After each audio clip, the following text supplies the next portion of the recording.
Hello everyone, welcome back to our channel. నేను మీ చందన.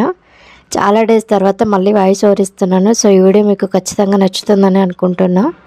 So ఇవాళ అయితే మన రెసిపీ వచ్చేసి టమాటా పలావ్. అంటే నార్మల్గా అందరూ టమాటా పేస్ట్ చేసేస్తారు కదా, అదే ప్యూరీ. నేను అలా ప్యూరీ కాకుండా జస్ట్ ముక్కలుగా కట్ చేసి చేస్తున్నాను అనమాట. సో దానికోసం అయితే నేను కరివేపాకు, పచ్చిమిర్చి, ఆనియన్ అండ్ అలాగే ఇన్ని టమాటాస్ని సన్నగా చిన్నగా అలాగే కట్ చేసి పెట్టుకున్నాను అనమాట. ఇక్కడైతే నేను ఒక 1.5 kg 1.5 గ్లాస్ రైస్ని నానబెట్టి పెట్టుకున్నాను. ఇక్కడైతే ఇంకా జీరా, దాల్చిన చెక్క, లవంగ, యాలకులు, బిర్యానీ కొంచెం అంటే చాలా లైట్గా, అంటే పిల్లలు కూడా తింటారు కదా, అందుకని జస్ట్ వేసినట్టుగా వేయాలని అవన్నీ వేసాను అనమాట. ఇంక ఇప్పుడు ఆయిల్ తీసేసుకొని ఆయిల్ వేడైన తర్వాత మనం తీసుకున్న మసాలా దినుసులన్నీ వేసేసుకోవాలి.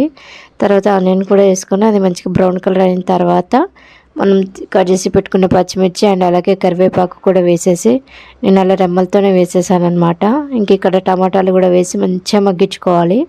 అది మంచిగా మగ్గిన తర్వాత అప్పుడు కారం, ఉప్పు తగినంత వేసేసుకొని మన ధనియాల పొడి కూడా ఒక 1/2 టేబుల్ స్పూన్ వరకు వేసాను. నేను ఇంకా గరం మసాలా, చికెన్ మసాలా, బిర్యానీ మసాలా ఏవి వేయలేదండి.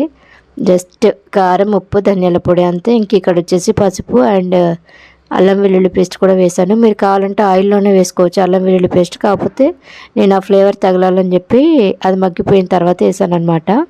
ఇంకా నేను ఇందాక మనం నానబెట్టుకున్న బియ్యం ఉన్నాయి కదా, అవి కూడా వేసేసుకోవాలి. నెక్స్ట్ పార్ట్ దీని కింద అప్లోడ్ చేస్తాను, చూసేయండి. Thank you for watching.